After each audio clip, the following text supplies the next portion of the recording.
So thoughts on the Super Bowl halftime show? Yay, elder millennials and Generation Xers. I enjoyed it. Yeah, it was. How old were you guys when Chronic 2001 came out? I was 18 or 19. I was a junior in high school, so I was like just driving around and getting in trouble, and that was like the soundtrack to that. Was the anthem, right? Yeah, like that was the album that crossed over for me. Like even the guy, like I was, in that headspace where I was really into like metal when I was in high school. And if you're into metal back then, it was like every other kind of music is super lame and like not heavy enough for you to even bother with, and like people who don't listen to metal are lame. But that album was the bridge that like even all the metal guys were like, okay, yeah, this is pretty rad. This rules. Yeah, I mean, just a classic album. And like, I know that like people half our age were like, who are those people? And like everyone, all of my aunts and uncles watching were like, this is the worst halftime show I've ever seen. And I was like, well, we were saying the same thing when like the Stones were out there and like, like Bruce Springsteen at like 72, sliding into the camera. So it's our time. We are that demographic. We are the coveted like 35 to 50 media demographic. Mm-hmm. Yeah. So did you guys hear about the stuff with Eminem and that he knelt, he went down to one knee for like 45 seconds or something, and apparently the rumor is that the NFL asked him not to do that and that he did it anyway, but also the other rumor is that that's complete nonsense and just a rumor. So I don't know who to believe. I don't know if Eminem, how revolutionary do you think Eminem is at this halftime show? Well, the other hot take I saw on the interwebs was this man's almost 50 and he just needed a moment to breathe. Which who needed a moment to breathe? Me. He had Mom Spaghetti coming up. He had to take a knee. Dude, 50 Cent needs a moment to breathe. When that dude, that dude. So did you watch? Okay, so if you didn't watch this, 50 Cent was not announced. So 50 Cent was a surprise guest who enters, who starts playing that what's that song? What's his big famous, go shorty, it's your birthday. Yeah, in the club. In the club, yeah. He starts playing that, but he's like hanging upside down because I guess he did it in the music video. Yep. Yeah, he did it in now the music. He's like 20 years older and like 100 pounds heavier, and he looked amazing, just like hanging upside down over all these like 19-year-old girls who are like dancing around under him. He was like an exhausted bat old man. Yeah. Well, and like that video was like it showed him, the original music video showed him like sprinting on a treadmill and doing like these sit-ups on pull-up bars. And 50 Cent was super jacked. Yeah, and super jacked. He was showing sort of like how much life he had, even after being shot 9 times. But that was real fun. I was wondering if they like wanted him doing like an upside down sit-ups for this, and he was like, yeah, no, that's no, I can't. In fact, I'm gonna take a knee for social issues after I do my set. I thought it was good. Kendrick was good, the youngest one out there by far. Mm-hmm. By far. And they bleeped out his "We hate Popo" line. I don't know if anyone saw that. They also apparently asked Dr. Dre not to say "still not loving police," and he said it anyway. But this is also rumor. Maybe this is something that is being cooked up to. No, I'm pretty sure they probably asked them, like, come on, y'all. Like, could you not? But the other thing is, like, I would just give people first of all, I wouldn't censor myself as an artist. And so I totally respect them not. But also, even if I had agreed to it, like, I've been singing this song for 20 years. Like, it's coming out. Like, I'm probably not in the hype of it and everything's going. I'm not remembering it. Like, I think it's an unreasonable request to begin with. But Even I if mean, I they had did agreed to it, censor I would've. themselves a lot. Honestly, it was pretty impressive to hear Snoop Dogg like doing a PG version of like Still Dre, and it was like, because I know those, like I said, I listened to that album a million times in high school. I know every lyric in that album, and to listen to them just like bleep it out on the fly, I was like, okay, these guys are doing work. Like, this is pretty incredible. Didn't the radio edit though? Didn't they just do the radio edit? Because all those songs came out on the radio, so they know both versions. Like, I think that's a little different than asking you to like completely change a line that was in both the radio and the explicit version. But the radio edit, you only sing that once. Every other time you sing that song, which is like how many ever thousands of times those guys have performed that, you don't do the radio edit. You only do that one time. No, you do it when you get invited to like the state fair and the, like, I think you can say all that stuff at the state fair. I think there are certain audiences where you give them the radio edit. Yeah, maybe. And so I think that people kind of know their radio and like, oh shoot, you hear it on the radio. So I think you know your radio edit a little bit more than just like if you randomly decide to censor one of my lines, like, yeah, for this one performance. Speaking of radio edits, I know that this episode's going to be a spicy one. So just at the top of the episode, I want to thank from the bottom of my heart, Mickey Rat, who will be editing and bleeping out all of the swears. I think we've done a fantastic job so far because we're literally talking about swearing in public and nobody's said anything yet, I don't think. So we're batting 1,000 here. Shannon's not here. I think we can do it. Mickey, I got your back tonight, man. I'm in the zone. I'm doing a PG show tonight. I'm gonna say, is this like those signs that say 0 days without a workplace injury? Yeah. I don't know if we're getting to one. I'm sorry. Well, I mean, we went really hard on him the last time I was on the show. So I feel compelled to dial it back a little bit this time. Okay. Well, I say let's see how it goes and let's start the show. All right. Start the show. Voices, the things they said, voices, some from those dead, all the voices heard, voices, things we say, voices, they're in your head, all the voices heard. Hello, everyone. You have Kempa in Nashville, Tennessee. And you have Skylar in Sacramento, California. And you have Flo in Pittsburgh, Pennsylvania. What a group of, well, also we don't have Shannon, who actually is somewhere else and decided not to join us. So yeah, the sane person who leaves town and then doesn't do the show while they're gone.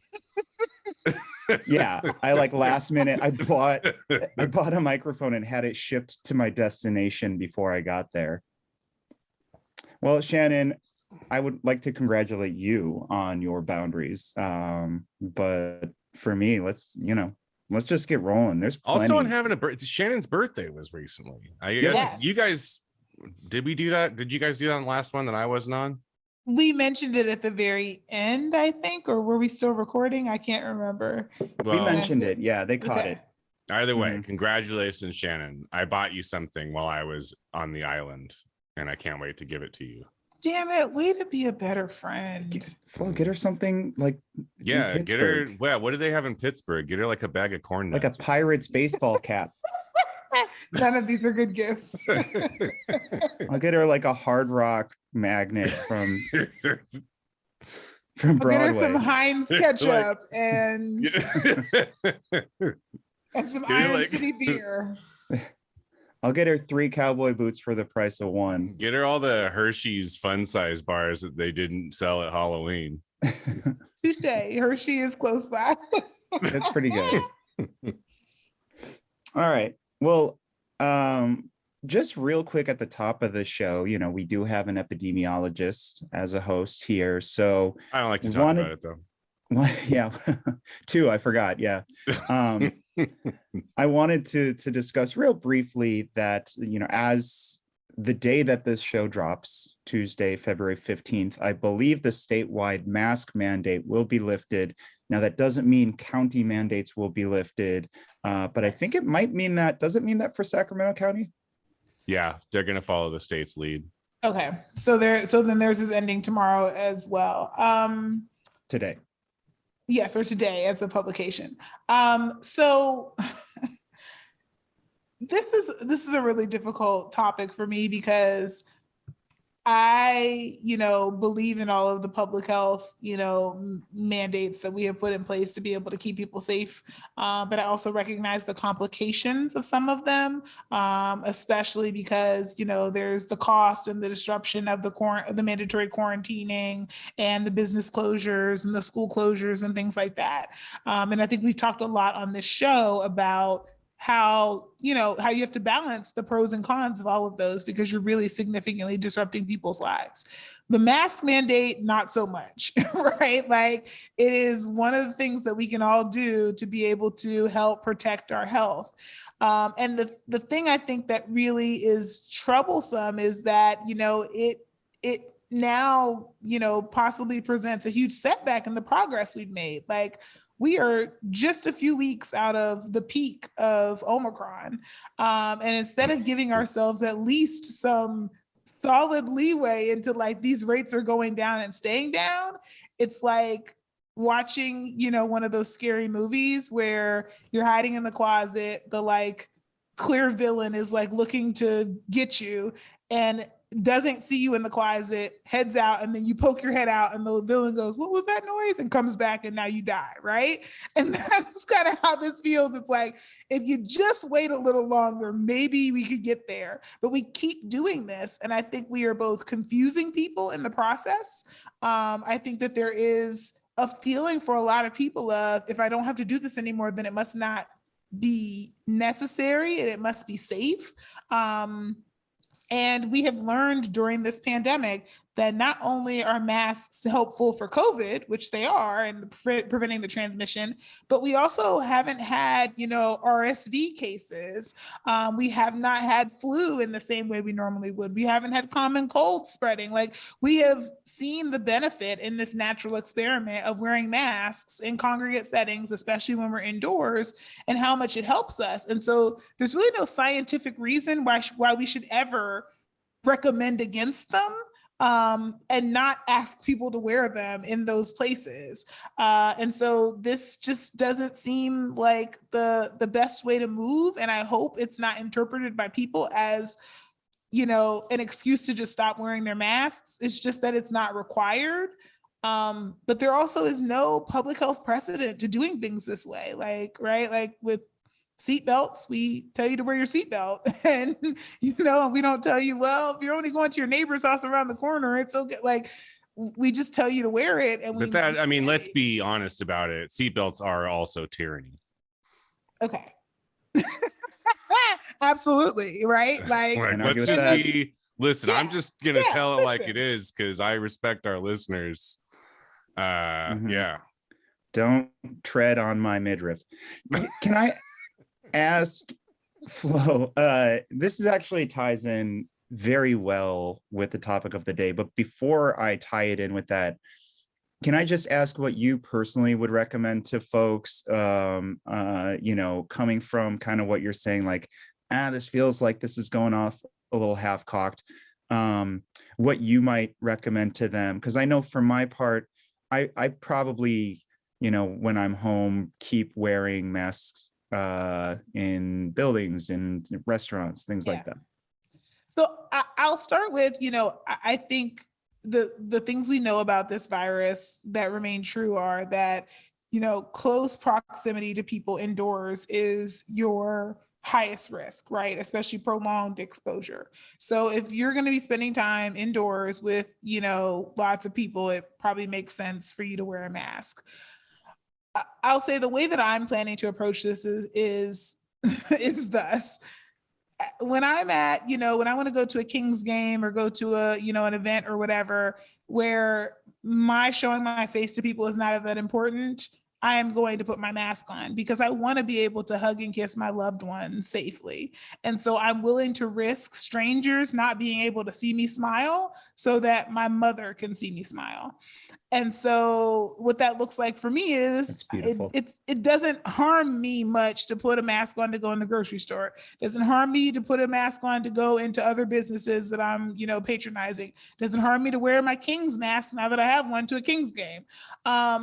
And so in so doing, that I will feel more comfortable, especially with adequate testing and, provided, I'm vaccinated and all of those things, to be able to spend time with the people who I want to be able to see my facial expressions and to be able to spend that time with without a mask. And that, if I'm spending time outside, if I'm distanced from people, then I don't have to, wear my mask as often. And that is, scientifically, justifiable. And it also personally feels good that I don't want to have to wear a mask everywhere I go, but for the places that are my highest risk, I'm going to continue to wear a mask. Right. And I would encourage others to do the same. Can I ask one question before we change topics? The KN95s, I know that these are like now recommended more than anything else. I mean, it's my understanding that cloth masks now we are thinking like are better than nothing, but not really all that great at stopping the spread. Yeah, they are. Yeah. Okay. So like part of it for me, and it seems like the switch and like something that honestly like I feel like is maybe an improvement, is that for the longest time it was, everybody has to wear masks because you want to protect the people around you, right? Because really if you're just masked and nobody else is, then you're still at a substantial risk. My question is, do the KN95s protect you enough to where it sort of puts us in the position that we should have been in the whole time, where it's like, I can protect myself, you're on your own, if you don't buy this mask stuff. And obviously I know that it's better if everybody is wearing masks, but do the KN95s make it so that you can protect yourself in a way that we weren't protecting ourselves from in the same way last year, in a way that makes it so that you can be like, all right, I'll be around unmasked people a little bit easier than it was a year ago? That's a really great question. And the short answer to that, the easy answer would be to say yes, right? So the KN95s are similar to the N95s in that, they are filtering out 95% of the particulate matter. And so you are, you're the most protected. The difference between KN95 and N95 is just N95s are NIOSH approved within the US, and KN95s are similarly approved, but in bodies outside of the US. The one consideration there is, of course, that because they're outside the US, there have been some that have been subject to counterfeiting. So it's really important to just make sure that you're getting an actual KN95 and not some, knockoff that's not working as well. But assuming that you have an actual KN95, that, it's operating the same way as an N95. And actually the KN95s are a little easier because they have the over the ear hooks as opposed to around the head hooks. Right. Yeah. I hate the around the head hooks. The around the head hooks are considered to be more effective because they often assure a tighter fit around your face. They give me a red nose. Yeah, but yeah, the truth is that they are a way to be able to protect yourself and give yourself a higher level of protection. But I don't want anybody to walk away thinking my cloth mask is not useful, because it is.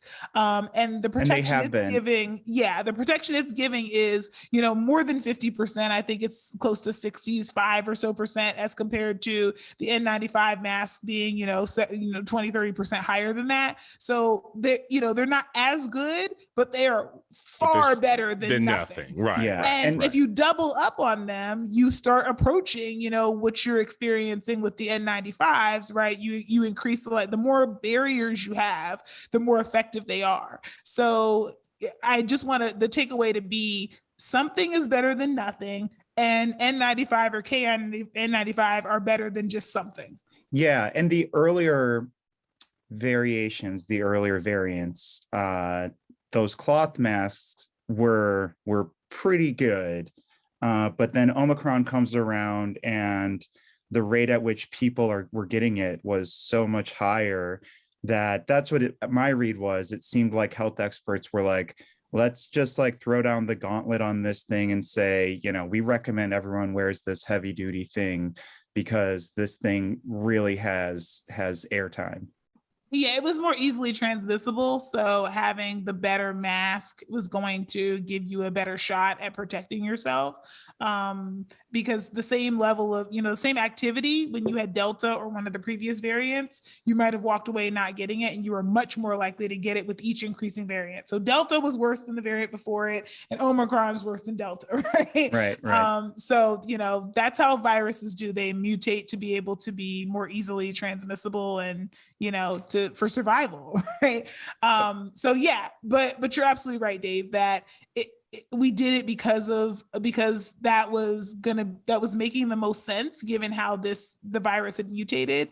But I also want people to know that being maskless is giving yourself the least protection, but wearing a mask is not for nothing. It's not like, it's not like it's inconsequential. It's actually quite consequential. Great.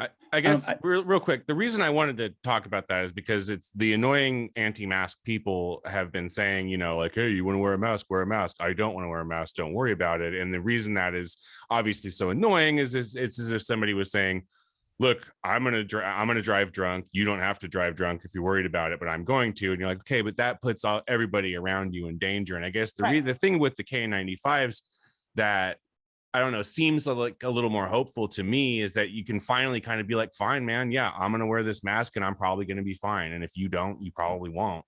Which honestly would have been a really helpful way to go through the whole the last 2 years of this thing, Well, you can still get it though, probably. Right, certainly. It's just, yeah, right. And but I just feel like we're better off with it now than we were. I don't know. I guess I don't really. That is the takeaway, Skylar. We're better off than we were, and I think also because we have so many more people who are vaccinated, right? Like my calculations of risk significantly changed once I was vaccinated, because things that I would have just said, you know what, I want to stay away from that. Now I can say, okay, well, I'm vaccinated and I'm going to wear a highly effective mask. Maybe I'll do that thing, right? Yeah. And so that's, I think, ultimately what we want, right, is to be able to resume some of our activities. And so if the cost of that in my new normal is that I have to wear a mask while I'm doing it, I liked my old activities. And so I want to get a massage. I want to, see my friends. I want to go and do things. I want to go to a game sometimes. And so I'm willing to wear a mask, the trade-off being that I get to do the thing as opposed to having to do it via, TV screen or whatever. So, sure. All right, you all, I'd really like to sort of hop into the larger kind of topic we were considering discussing today. And that was... Can we segue? Yes, let's, I mean... Because I think the segue here is a really important one, which is that once again, we have leadership that could do the best thing and has compromised that and is contributing potentially to more people getting sick because of not giving clear and consistent messages for a variety of reasons. There's no segue. That's a great segue. And so let me just start it off with kind of the nut graph of what this was this whole episode is sort of exploring, and that would be, to what degree are moderate Democrats sort of enabling a kind of unbridled far right throughout our state by not taking that path that should be the obvious correct path that Flo's discussing here. Can I make an ask for this discussion real quick? Can we change the vernacular up? It is much, I think, and you guys can shoot me down on this, but I think it is actually harmful to refer to a lot of these people as moderate Democrats, because a lot of people will hear the word moderation and hear reasonable. Let's say neoliberal. I think conservative Democrats is a term that we should honestly move forward with in California, because a lot of the things we're about to talk about are straight up conservative. They're not moderate, they're not liberal. It's just conservatism with a D next to it. They're moderate within our current context of politics in California, but absolutely right. The political spectrum is much wider throughout the world, and California is just now catching up on that. I would argue that Bernie Sanders is a good example of a moderate Democrat.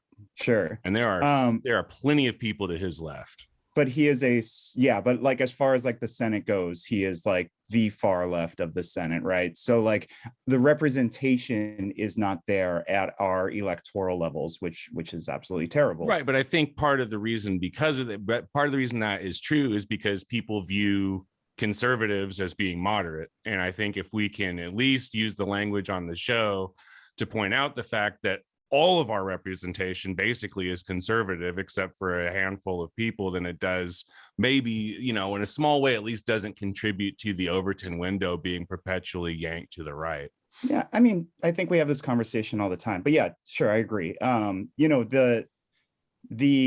The common vernacular between the two Democratic factions is mod Dems and progs, right? And that's where I was coming from there.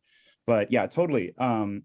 The other way I like to discuss them is kind of the neoliberal consensus, right? The capitalists on both sides of the aisle, that neither of them really have your interests in mind. And we'll talk about them, like the Mike Madrid's Republicans of California are no different than your David Townsend Democrats of California. And they're just as likely to make the exact same decisions that Flo is discussing that lead us down this path, that enable and embolden this far right, often white supremacist, usually white supremacist movement. So I guess the question jumping off from the COVID discussion is, to what degree is Gavin Newsom, our state public health officials, all those folks, to what degree is this decision of theirs to lift the mask mandate science? To what degree is it that it's an election year and they no longer want to anger businesses, those interests, and like your regular constituent who's just exhausted at this point, yep, to a smaller degree? And to what degree are they full on afraid of what is happening in places like Shasta County and Nevada County, where there are far right pushes for recall that are even in some cases successful, where they get rid of old school Republicans and replace them with full on Q conspiracy theorists? Can you restate the question? Because I lost. But the question is like, what slice of the pie in their decision making on getting rid of the mandate is that final thing I mentioned, the being afraid of these, these 3%er types, these militia types, these Proud Boy types, these Q types? I don't think it's that. I think they are just feeding you into the meat grinder. I mean, they're like, okay, we're done shutting down. The economy needs to move along. Like, and it's weird because you would think the way that they act, you would think that like wealthy people are losing money and that we need to like all get back to work so they can continue, so we can continue to make them their money. But like wealthy people are doing really, really well. So it doesn't make sense on that level either. I think it's just like, I honestly, like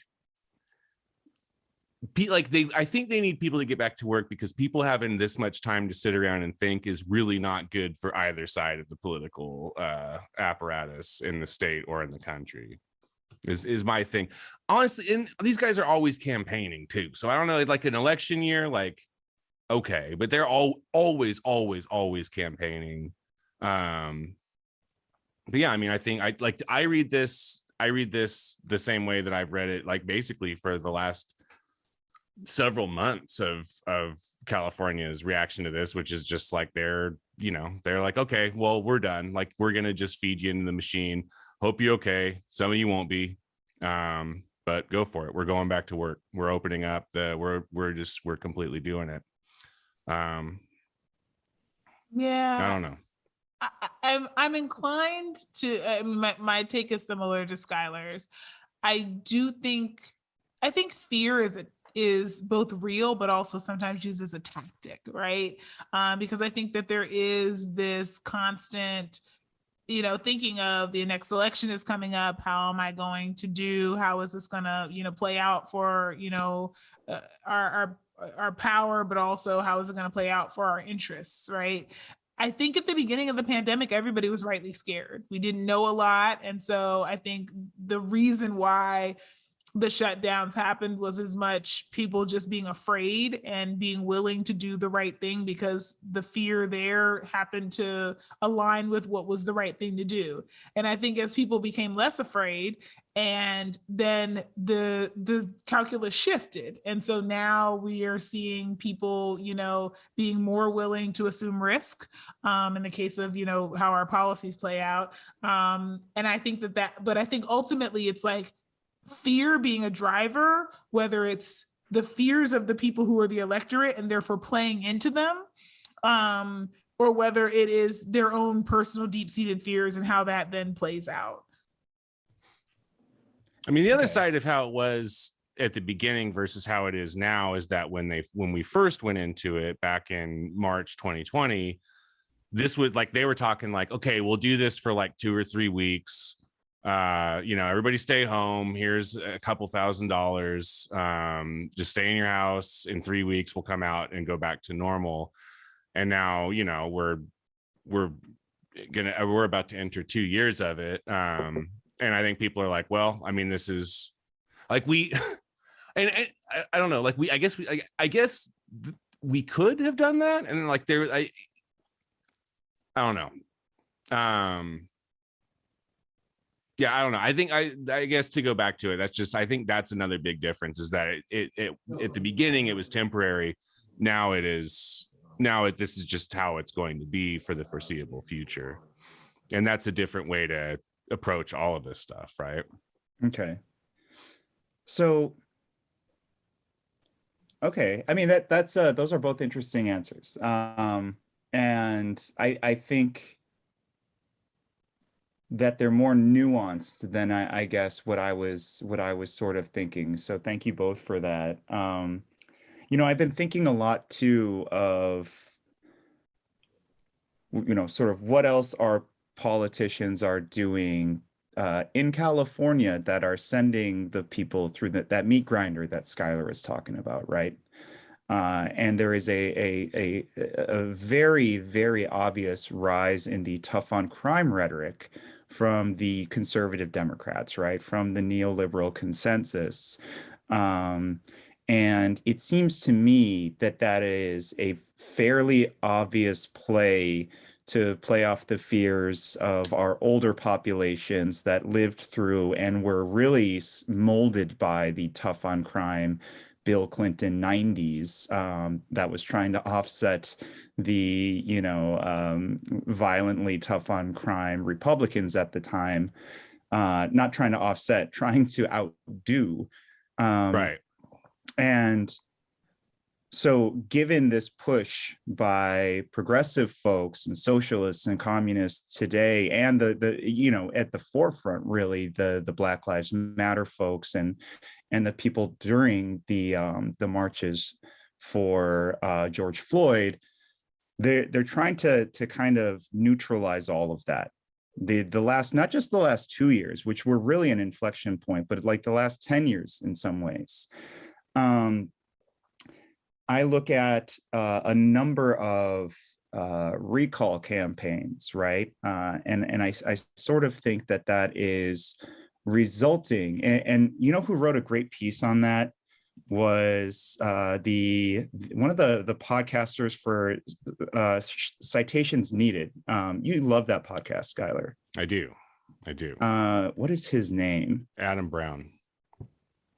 Is that who it was? Mm-hmm.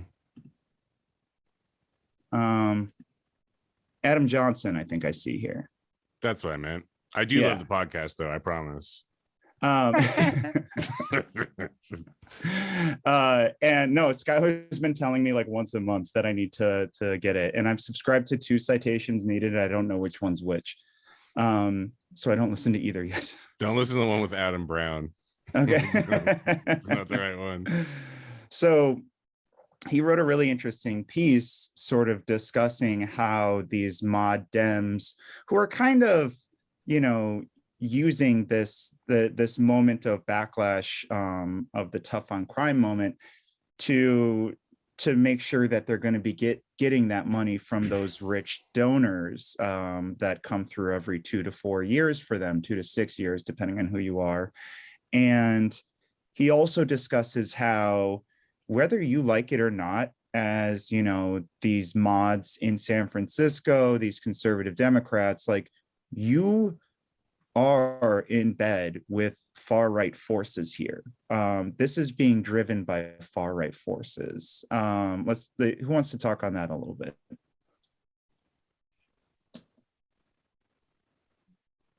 Me? Yeah, Flo, you go.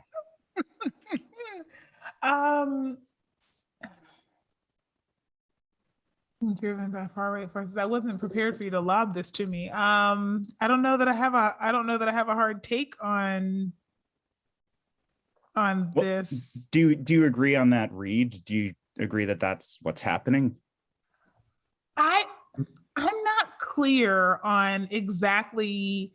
Like it's always very unclear to me who's following what and how seriously like folks are where the leverage of power is. That's why I'm struggling with this question a little bit, because there is a way where sometimes, you know, the far right is treated as kind of like inconsequential, right?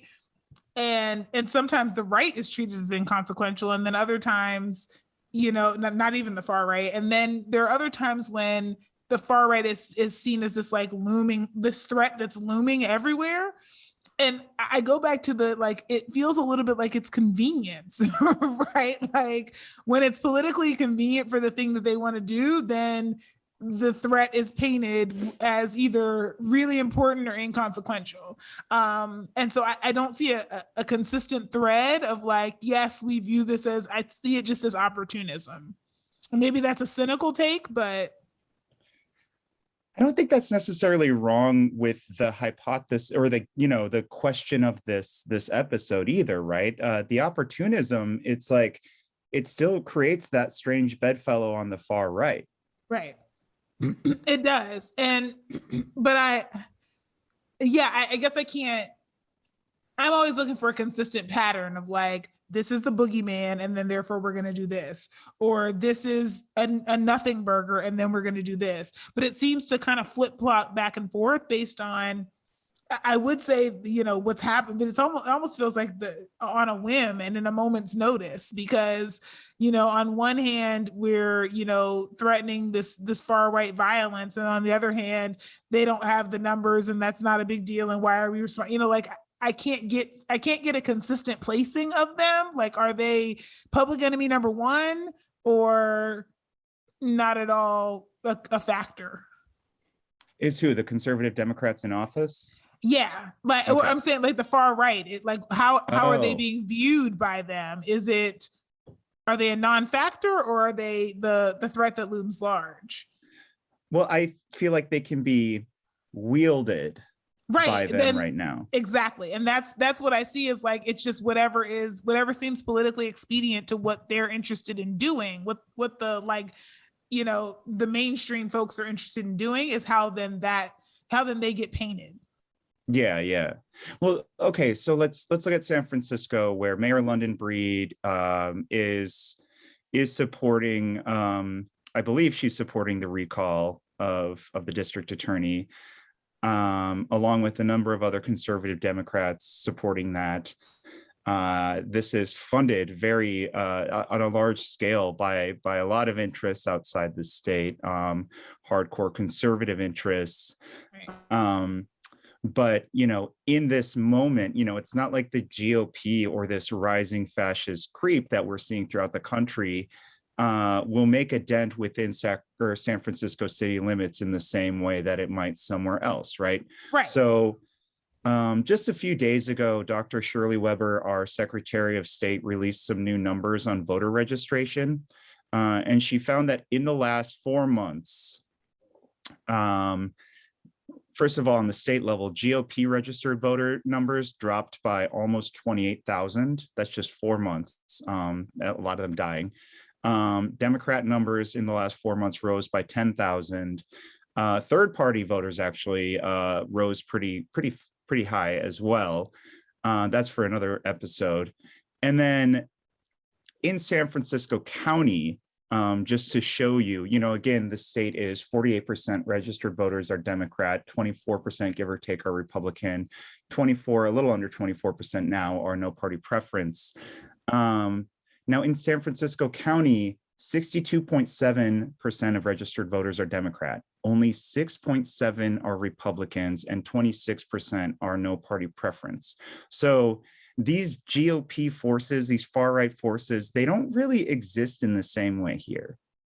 And that's my point about how it's being wielded, because I sometimes feel like we're having these conversations in California and it's like, oh, don't let the Republicans. And my feeling about it is just because I think most people watch national politics. I think locally, Dave, you cite those numbers constantly, right? But I think to your average Californian, that they see California as both a Democratic stronghold, but they also, I think in their minds, probably think that the numbers are a little closer in terms of the power that this. So then I think people in California act as if the Republican Party is just as much of a threat here as it is anywhere else because they're watching so much national news and they're deeply steeped in that. And that's what I mean by the Democrats kind of wielding that as this, like, as it being convenient based on what argument they're trying to make to be able to scare their base into doing what they want them to do. And so I don't think that they have, I think probably in their heart of hearts, they're like, y'all are kind of a non-factor, but we will continue to engage you to the extent that it is politically expedient and useful to us to pretend that you are a factor. It's funny. I think Skylar, we've sort of touched on the other side of that coin on the Calcare discussions, where it's like, once everyone's elected and we have the super duper Democratic majority, that's the time that the conservative Democrats turn to their base and to the progressives and say, hey, we can't do what you want to do. These Republicans can take our legislature at a moment's notice. When that's Did they even bother to do that with Calcare? They've done it in previous. I mean, how do we answer that? This time they pulled the bill, so they didn't have to, right? Yeah, right. They didn't want to be on the record as having to say something. They were doing that behind closed doors, right. I believe, to the progressives, like to Ash Kalra, things like that. That was the argument to get it pulled was, come on, man, like if you do this, I'm in a split district and I'm never going to be able to get reelected. Election year. Yeah, come on. But then when elections come around and the progressives start to try and oust these conservative Democrats, they turn around to the rest of the population and they fearmonger them, right? And say, these folks are soft on crime. Like, don't you want to feel safe? Like, they use conservative talking points to maintain their position within power. And to Skylar's point, to make themselves seem like the reasonable ones, right? Like, do you want to turn your fill in the blank jurisdiction over to these people who don't believe in law and order and who want pandemonium and want it, right? Like, it's like they're using it to their benefit, and they are using these conservative talking points. And so I think talking about painting the picture as conservatism is important. Yeah, I mean, I think that's what makes the Democratic supermajority in California, I think, the scariest to me, is because it does, in a way, it really lays bare the fact that, when it comes down to the actual fundamental beliefs that conservative Democrats and Republicans actually have, they're the exact same thing, right? There is no substantial difference between, I don't know. It's frustrating to me to watch these guys have these things and they're like, well, you don't want me to get ousted because then this Republican will come in. And I'm sitting here having watched decades of Democrats doing their thing in the state. And I'm like, why? I mean, would it be any different if the Republicans came in? Nothing happens now. What, explain to me the difference. If a Republican really takes your seat, what is he going to do that you are, more to the point, what are you going to do for me that he's not going to? which you sound like is the very probably at this point like popular distinction between the two parties of like the Republicans basically saying no and it just being no with a period, and the Democrats saying no and then hashtag Black Lives Matter, hashtag equality, hashtag love is love, hashtag rainbow, like hashtag open borders. But it's like the answer was still no. You just put a lot of like extra. It's just you're just willing to do the performative stuff, and the Republicans aren't. Right. But it's this. I mean, it's the same. It's like to me, these kinds of Democrats. It's like going to gay pride and watching like Google do their float or whatever. Like watching any of these companies who like actively, contribute to the campaigns of people who are like anti-LGBTQ. Like rolling a float down the street on Pride is just like that's how California exactly that's how California Democrats feel to me, where it's like I mean I know you guys know how to say the right thing, but like you guys have been running the show basically all to yourselves for so long. All the things that are terrible are still terrible. If we can't get it done now, when can we get it done? Right. Yeah. And why is it so hard when supposedly a party who cares about doing all the right things is in power? Yeah. Well, that's because there is, I mean, this is kind of tinfoil hatty, I guess, but I don't think either of you would disagree, or most of the folks listening to the show, but like the reason for the existence of both the Democratic and the Republican Party is to ensure that capital reigns and that workers and that the serfs are not allowed to rise too far up and actually challenge the power of the people the extreme minority of people who have all the money. And Republicans and Democrats are united on that front, and because that gulf has widened so much, and that gap is now, like I said, just in the last 2 years, like the amount of money that the average American family has lost or isn't making, and the amount of money that like 3 billionaires added to the amount, like their wealth, like that, the gulf is increasing super fast, and it is becoming more and more apparent. I would hope to everybody that the Democrats and the Republicans, they do not serve. If you are not wealthy, they don't serve you. They serve wealth. They serve capital. And the further in we go and the worse things get, the more obvious that becomes, I would hope, I think.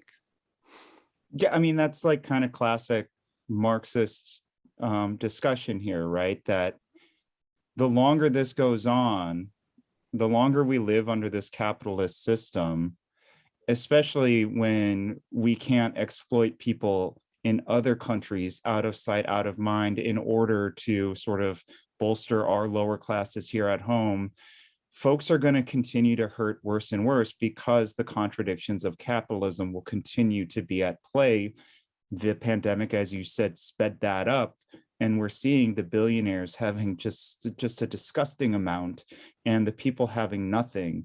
And that reaches a point where we're going to fall into one of two spaces, I think, and that's socialism or barbarism, right? And that's why you see countries like Chile, authoritarianism. Yeah, that's the barbarism. Yeah, like countries like Chile, where it's like when it comes down to their top two presidential election, it's between a leftist and a far right, son or grandson of a literal German Nazi.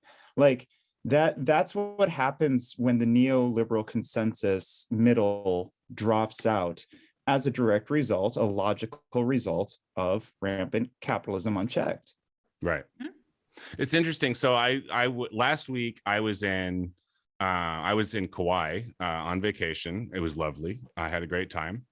And we drove down in between a couple of towns on the east coast of Kauai.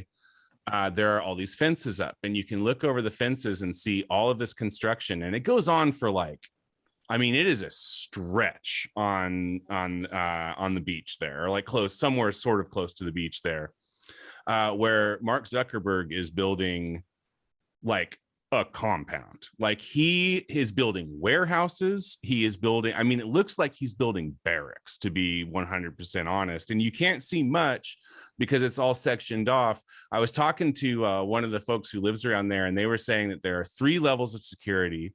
There's the security that he hires to be like sort of on the external, on the perimeter. And then they have another layer of that on the inside. And then Zuckerberg has another layer of security that is inside his house and just walks around with him to make sure that if somebody were to make it through the outer and inner layer, he would still have somebody to be in between him and whoever it was.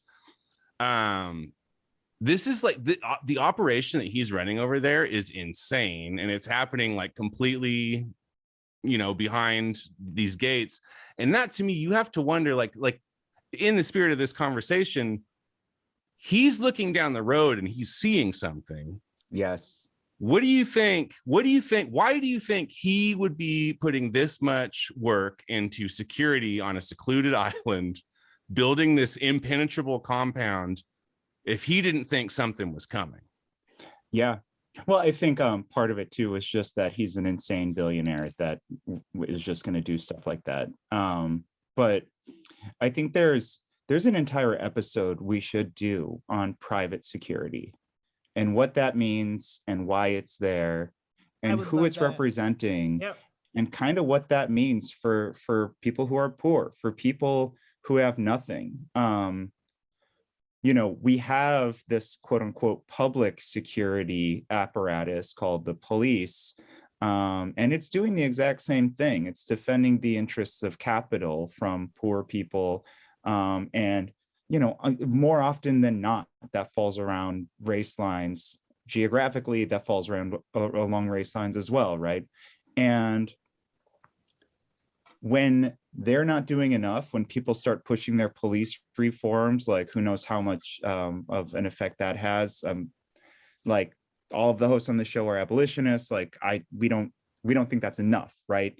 But as that happens, these folks in Land Park are doing this to a smaller degree, hiring their private security companies to go around and protect their property, their capital, from the poors. Does anyone have a thought on that? Show on that, especially because I think it would allow us to be able to really delve into like, what does safety mean? I will be the first to admit that like safety is a complicated thing, and like when people ask, the question of is that place safe or what, I'm like, in what way, right? Because and for who? Right? Because, safety is not, universally experienced. And we bring the intersections of our identities into how that's going to feel. And I know, it's interesting because I was having a conversation with one of my aunts this weekend, and, she was asking, where I was staying and was it going to be safe? And I said, oh yeah. I was like, I know Pittsburgh really well. And so I kind of know where I'm staying this time. And I said, but there are several places nearby that have the private security. And so there were like a lot of, questions about that. And her initial response was, oh, good. Now she's a very like, I think she's sort of like the prototypical like American who's like, oh, like I recognize that there are issues, but I see security as being a good thing because if I'm not doing anything wrong, they're going to be helping to keep the riffraff out, right? Like I think that's kind of her perception. And I said to her, well, I always recognize that I am the riffraff to a lot of people. And so that doesn't make me feel good. And then she, being a, mid-60s Black woman was like, oh yeah, I didn't, but I think she was coming at it from the perspective of being a woman and thinking about, me traveling as a woman and all of those kinds of things and saying like, oh, that makes me feel good that my niece is in a place where where safety is prioritized. But it was a very sobering moment to say to her, is my safety prioritized? They're interested in somebody being safe, but I don't know if it's me, right? And so that's, I think, a good question for us to delve into on an episode, is looking at like what to Skylar's point, all of this building up and the private security, and Dave, you bringing that up, really means for us, and how we think about that in the context of some of the other issues we care about. It's tough because like the amount of money and energy that goes into that, like people protecting themselves from the pores, it sucks that like if you were to spend that money in a different way to like uplift the experiences of the people around you, you wouldn't need to spend it to hire people, to keep them away from your door, like, come on, Pastor Skylar. I mean, we talk all the time about, reacting versus preventing and whatnot. But I mean, but we're kind of in a constant dance of that, or really we're not, because we are always, always, always reacting to things rather than preventing them, I mean, news flash, as long as people's quality of people's lives continues to go down and people's situations become worse and worse, this problem will get worse and worse and worse until well, okay, so Adam Johnson, to your point, in his piece discussed how this is by far the most incarcerated nation in the world. And it is absurd, and it should be absurd to folks, that the knee-jerk response right now to folks like Boudin and other progressive district attorneys that are trying to reconsider public safety and public health and what incarcerating our population actually succeeds in doing, that the knee-jerk response to that by conservative Democrats and the far right alike is to remove them from power before their tenure is even up.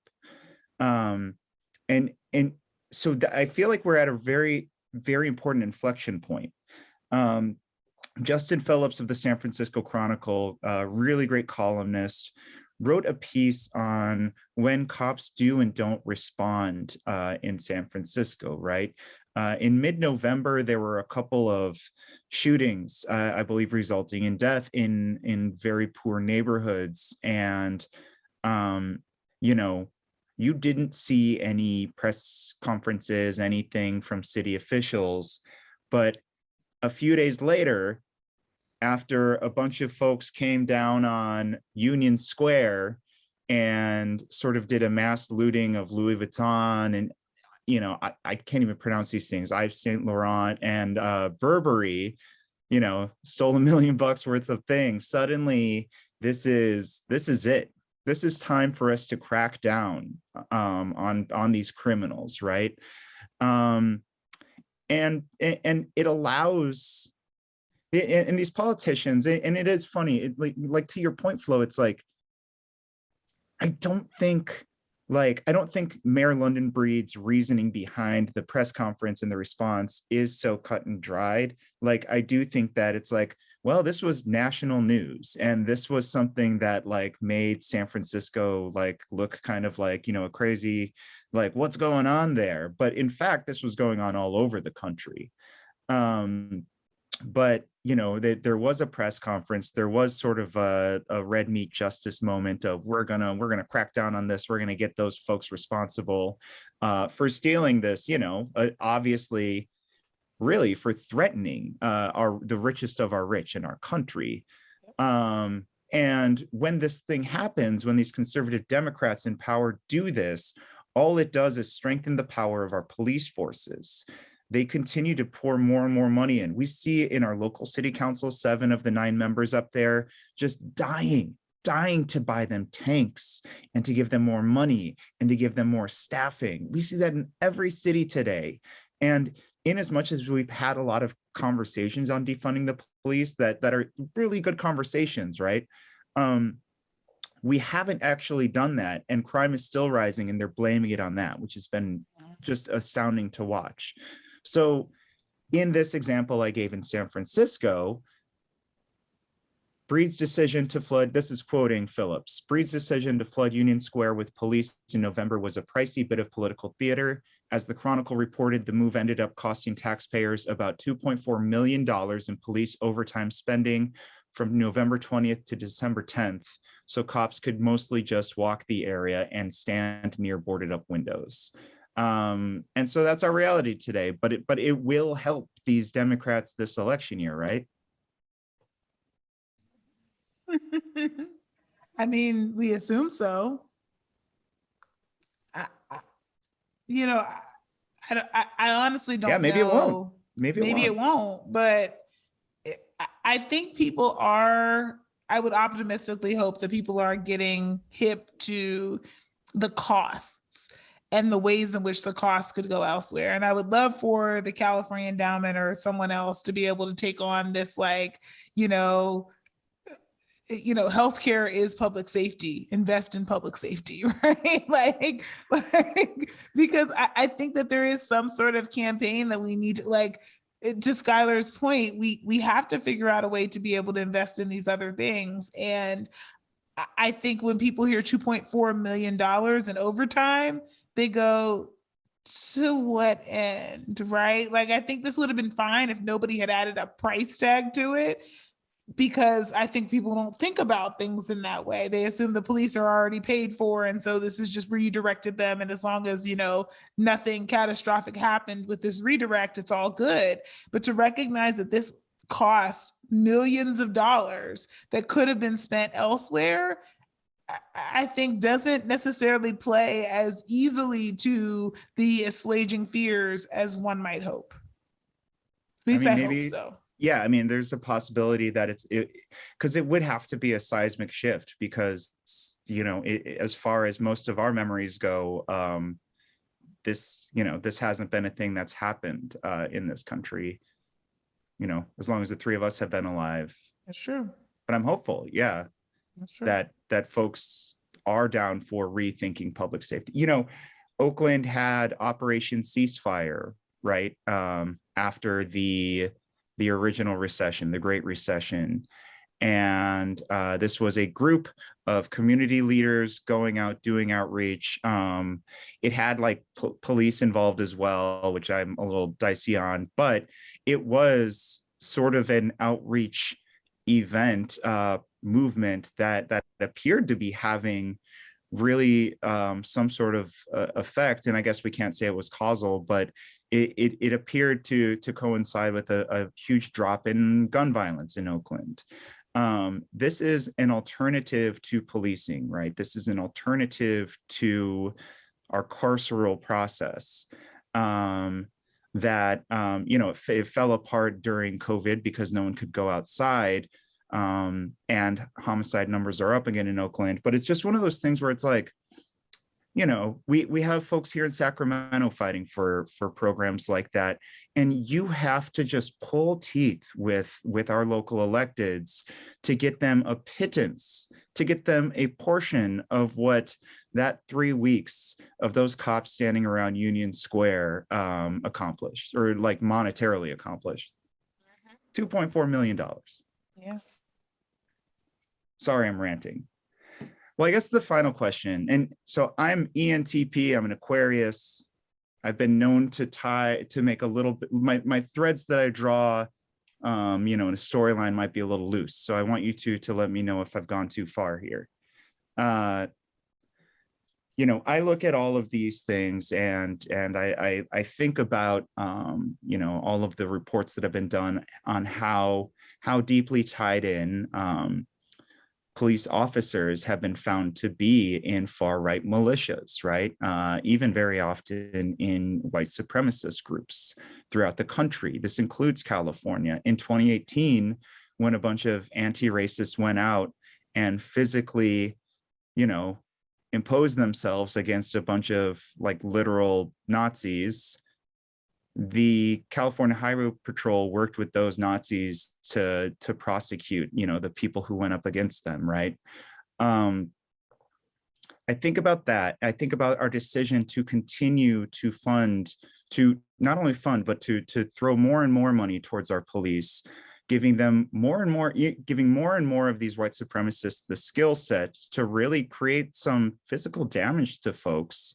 And then I look at places like Shasta County and like Nevada County, where these far right militia types are now, you know, threatening not just elected officials, but also officials who are folks who are just trying to run the voting process, right? These are apolitical folks, and putting them in danger. And you look at this and you can't help but consider it the fascist creep, in my opinion. You look at last Saturday all throughout the country, far-right groups, really white supremacists, including here in Sacramento. Some folks went down to a bridge, I believe, over by 47th Street and MLK, and threw some banners down over the freeway, right? They're emboldened to do these actions here in 2022. All of this is to say, again, sorry if this is a little rambly, but is this, you know, protection of our violent police force, not only that, but our militarization of them, is that in any way, are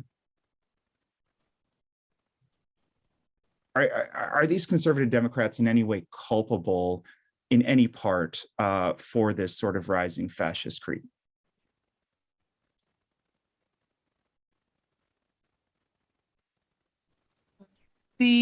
I think the answer is yes. I think they are responsible. And I think part of it is that, so the benevolent, I guess, explanation I would give is that, you know, systems are perfectly designed to get the outcomes that they want.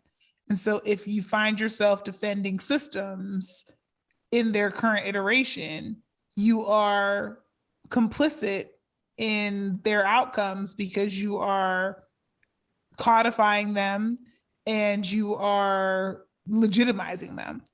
And I think at minimum, that's what they're guilty of, is essentially offering a non-critique of some very harmful practices, which is, you know, the only way to interpret that is that you're okay with, you know, with problematic systems going unchecked and being unchanged.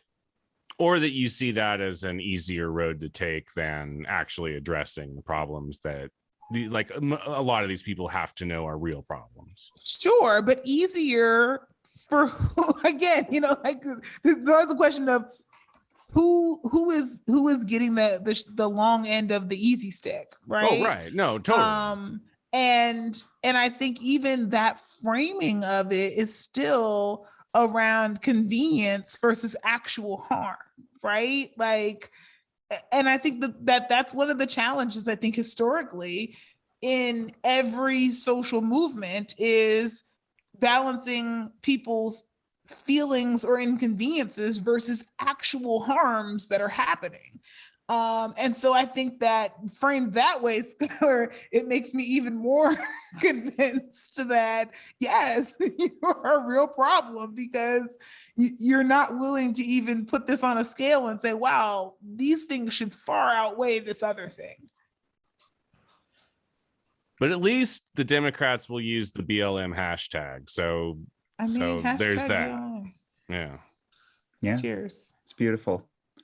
You know, I guess, you know, we're rounding out the episode. It kind of brings me to always sort of, you know, what next? What's the fight next? And if I were to venture something, I would say that, you know, community members went out on Saturday with no help from the police and got those white supremacists out of there.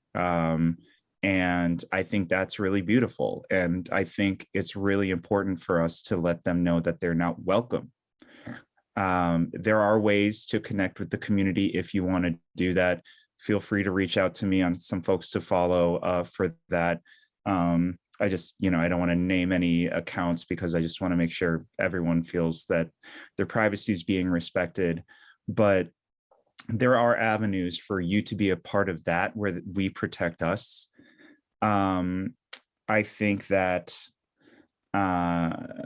progressives shouldn't be afraid to stand with, socialists, prog Dems, right? Stand with socialists and the electoral side of things, and outright fight the corporate Democrats, the conservative Democrats, and see what can be done there. You got to be strategic with that. And then beyond that, like, I also believe in a broad front. So I believe in the folks that went out there on Saturday and protected the community. I believe that the socialists and the progs should be right next to them doing that. And if you can't, when that neoliberal consensus comes out and calls them terrorists, you come out and you be ready to speak for them. That's right. And if you do that, perhaps you can ask those folks that are doing the direct action, that are putting their bodies on the line, to spare a moment of their day, to cast a ballot or to do some knocking on doors, even if you're tight with them. But this is the classic broad front model, I think, that countries have used really in multiple iterations to overthrow and to get rid of the fascist creep. Mm-hmm. That's my closest thing to a call to action. I don't know if anyone has anything else to say. I have nothing to add. I think that's a great call to action, Dave. And I think what I would add to it is just a reminder to,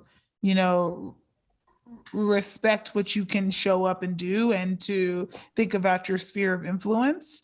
And so what that means, as you mentioned, like having people's backs, holding, firm to what our core values are. I think that's incredibly important, and recognizing what your sphere of influence is and influencing in every way you can that sphere. Because sometimes I think people get overwhelmed by the well, I don't have the power to, and I can't this and I can't that. And it's like, yeah, but let's flip that around. What do you have the power to influence? Who is willing to listen to what you have to say? What can you flex? And flex as hard as you can for those things. And that's really all that's required. Yeah. Speaking of a huge flex, this is the greatest show on the air. And Dave, isn't there a way that somebody could listen to all of this show for a very, very small price? Yeah. Can you fill me in on the details of this wonderful show and how people can listen to more of it? Yeah, this show, I believe you're talking about the show that we are on right now called Voices River City. Indeed, I am talking the same show. Yeah. It's an incredible show. It's been around for over 2 years. We have over 200 episodes. We have almost 50,000 downloads on podcast platforms and tens of thousands in the YouTube views too. I haven't checked that recently. But we're really trying to make a difference, and it's nice to see that folks are listening and watching. But in order to find us, obviously, I said you can go to any podcast platform that you want, and we will be there. We are on YouTube, Voices River City. Find us on the socials, Facebook, Twitter, Instagram at Voices River City. The Instagram is just really funny, so I always recommend following that. And then, we have a store. And a very dear friend just bought a bunch of things from our store the other day. That's voicesrivercity.com/shop. T-shirts, White Claw koozies, mugs for coffee, stickers. These are things you might find there. A pillowcase. And do we? Well, now we have to get a pillowcase because that's Cool a great cues. idea. That is a great idea. I want a Voices River City pillowcase. I've had a couple people ask for totes. We got to get a tote up there. Love it. So yeah, so you'll see some changes hopefully soon on our store. Get coffins. VRC coffins. Yeah, that'd be sick. Reserve yours now, folks. Yeah, for the vampire in your life, folk. And the show just jumped the chart. Thanks everyone for listening. It's been real. Well, open up the coffin, put the show in. This feels like a bad time for me to make the money ask, but I'm gonna do it. Oh my gosh. You can help support us at patreon.com/voicesrivercity for as little as $5 a month. Go up to $25 a month. That gets you a t-shirt and a mug and, you know, a few other cool things. We've got some good like hangouts coming up in the near future. And I don't know, we just are so thankful for all of you. We've got some amazing guests coming up soon that I am so excited to tell you about. Maybe somebody beat a school board about something. We also have Tiffany Rezel-Moyer, our favorite lawyer friend and friend of the show, coming on, among many other people. We have got Joe Rogan coming on, not this month, but the next. Yeah. Joe Rogan, the uncancelable Joe Rogan will be on February 29th. He's gonna come on and reenact the hard R supercut. Yeah.